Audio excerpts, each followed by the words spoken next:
저 오픈런 기억하실 겁니다. 2천만 명이 넘는 가입자를 보유한 SK텔레콤이 과거 해킹으로 고객의 유심 정보가 유출되면서 파장이 만만치가 않았었습니다.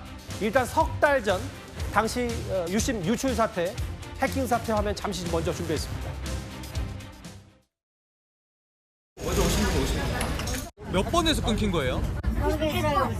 100명밖에 안 하는 게 말이 되나? 내가 그냥 끊어버리고 뭐 내일 또 9시에 오라고 하는데 좀 황당하잖아.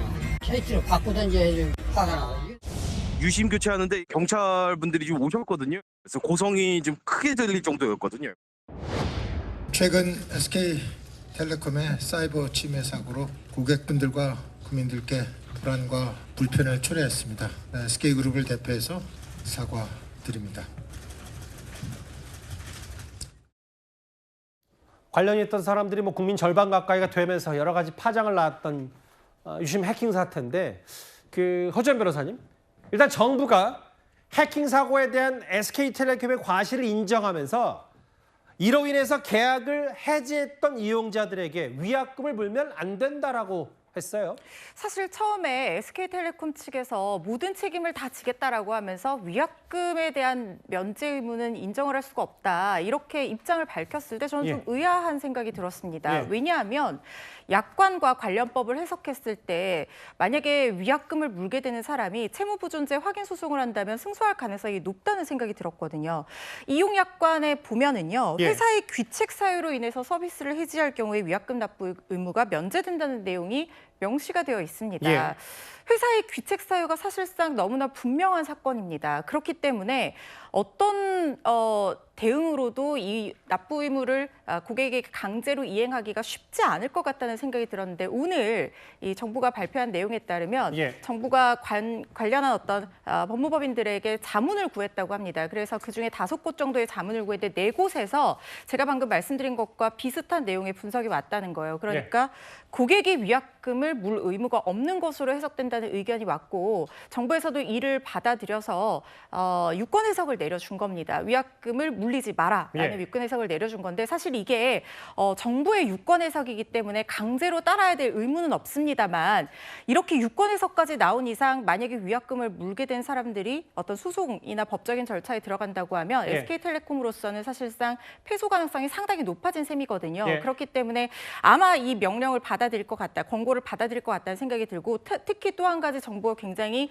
강수를 두고 있다라고 생각이 드는 부분이 뭐냐면 시정명령까지도 내릴 수 있다. 위약금을 강제로 부과할 경우에는. 그리고 통신사업자에 대한 등록 취소, 이건 정말 심각한 조치거든요. 통신사업 등록 취소를 하게 된다고 하면 SK에서는 앞으로 통신사업을 할 수가 없게 됩니다. 그야말로 기업 자체의 존립이 위태해지는 상황이기 때문에 이 조치를 받아들인 게 아닌가 싶습니다. 조금 전에 SK텔레콤도 입장을 내서 정부의 방침에 다 따르겠다라고 얘기는 했어요. 2가지 사례가 있죠. 첫 번째는 통신사를 갈아탄 고객들 위약금을 면제해 주는 건 정부가 그렇게 하라고 했다. 또 하나, 이 해킹 사태, 유심 해킹 사태가 일어나는 이후에도 여전히 SKT의 기존 고객이 남은 사람들에게는 장현주 변호사님 보니까 8월 다음 달 통신 요금을 반값만 받겠다라고 했어요. 그렇습니다. SK가 1조 원대 규모의 보상안을 발표를 한 건데요. 2갈래입니다. 그러니까 이미 해지해서 다른 통신사로 간 고객들을 대상으로는 4월 18일, 그러니까 해킹 사고가 있었던 날 이후부터 7월 14일까지 위약금을 면제하기로 했습니다. 이미 위약금을 지급한 경우에는 신청을 통해 환급하기로 했고요. 지금 또 7월 14일까지 혹시라도 해지를 할 때 위약금이 나오는 경우에는 마찬가지로 환급을 해주겠다라는 부분을 밝혔습니다.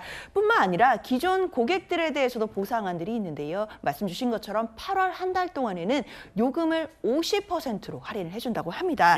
특히 8월부터 연말까지는요. 지금 데이터를 50GB를 추가로 제공한다라고 하고, 특히 또 제휴사와 관련해서는 50%에 60%까지도 할인 혜택까지도 마련을 하는 그런 보상안을 지금 발표를 했습니다. SK텔레콤이 1조 원대 투자도 한다 그러고, 이제 이게 가정하면 꽤 많은 조 단위의 SK텔레콤의 피해가 올 거라는 여러 관측과 해석들, 전망들도 있던데, 다음 화면을 볼게요. 구장부장님.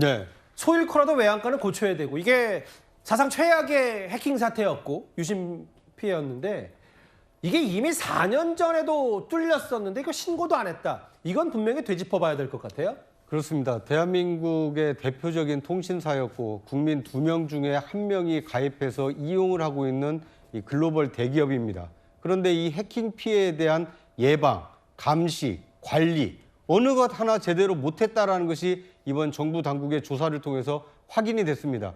가장 먼저 해킹 피해가 있었던 게 4년 전이었습니다. 예. 만약 그때 그 신속하게 정부 당국에 알리고 고객들에게 알렸다라면 더 큰 피해를 예방할 수 있지 않았겠습니까? 그런데 4년 동안 쉬쉬하다가 전체 고객들의 이 그 유심 정보가 넘어간 다음에서야 뒤늦게 대책을 마련하려다 보니까 예. 그 수천 명이나 되는 사람들의 이 고객의 유심을 바꿔주는데 지금 몇 달이 지나도 아직 해결이 안 되고 있는 거 아닙니까?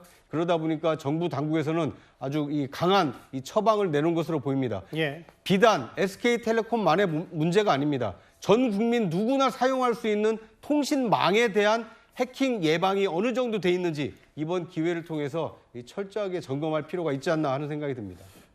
정부가 이로 인해 피해받았던 사람들 위약금 안 내도 된다는 취지의 얘기, SKT도 이걸 받아들이면서 8월 통신요금 반값 얘기까지 했습니다. 저희가 준비한 6위까지 짚어봤습니다. 조금씩 더 저희가 준비한 10가지 뉴스탑10 상위권 주제로 향하고 있는데요.